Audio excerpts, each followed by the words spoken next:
জয় যিশু। আসুন আজকের বাক্য আরম্ভ করি। আজকের বাক্যের আরম্ভ এইরূপ। আদি পুস্তক তার 14 অধ্যায়।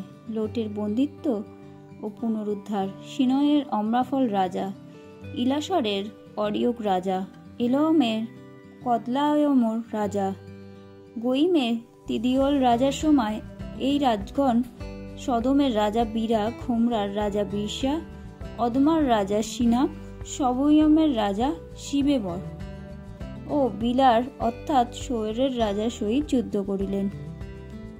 ইহারা সকলে সিদ্দিম তলভূমিতে অর্থাৎ লবণ সমুদ্রে একত্র হইয়াছিলেন। ইহারা 12 বৎসর পর্যন্ত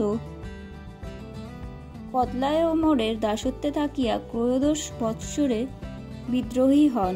পরে 14 বৎসরে কদলায়মর ও তাহার সহায় রাজগণ আসিয়া অস্তরোত, কর্ণইয়মে, রফাদিয়কে, হোমে, সুস্যদিগকে, সাবিকিরিয়াথয়মে, এমীয়দিগকে ও প্রান্তরের পার্শ্বস্থ এল পারণ পর্যন্ত সেইর পর্বতে তথাকার কোরীয়দিগকে আঘাত করিলেন। পরে তথা হইতে ফিরিয়া ঐন মিসপটে অর্থাৎ কাদেশে গিয়া অমালেকীয়দের সমস্ত দেশকে এবং হর্ষনন তামর নিবাসী হিমরীয়দিগকে আঘাত করিলেন।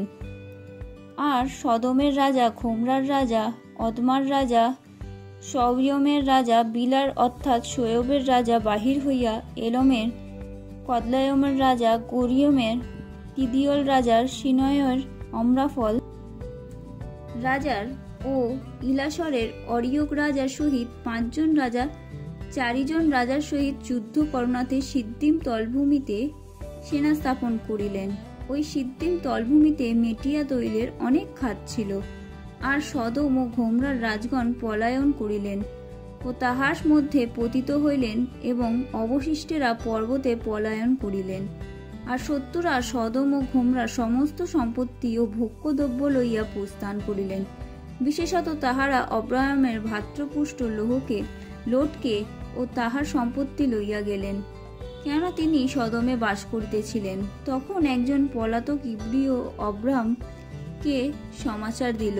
ওই সময় তিনি ইশকলের ভাতা ও আনরের ভাতা ইমরীয় মমির এলন বনে বাস করিতেছিলেন এবং তাহারা অব্রাহামের সহায় ছিলেন।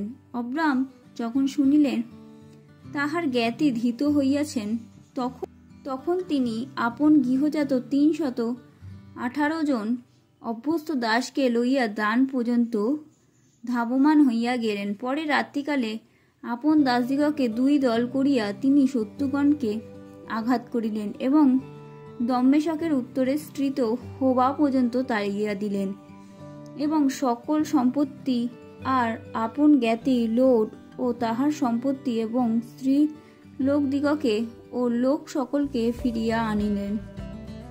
অব্রাহাম কদলায়মরকে ও তাহার সঙ্গী রাজগণকে জয়ী করিয়া ফিরিয়া আসিলে পর সদমের রাজা তাহার সহিত সাক্ষাৎ করিতে সাবি তলভূমিতে অর্থাৎ রাজার তলভূমিতে গমন করিলেন এবং শালোমের রাজা মলকাসেদক রুটি ও দ্রাক্ষারস বাহির করিয়া আনিলেন। তিনি পরাৎপর ঈশ্বরের যাজক। তিনি অব্রাহামকে আশীর্বাদ করিলেন, বলিলেন, অব্রাহাম স্বর্গমর্ত্যের অধিকারী, পরৎপর ঈশ্বরের আশীর্বাদ পাত্র হউন, আর পরৎপর ঈশ্বর ধন্য হন, যিনি তোমার বিপক্ষগণকে তোমার হস্তে সমর্পণ করিয়াছেন।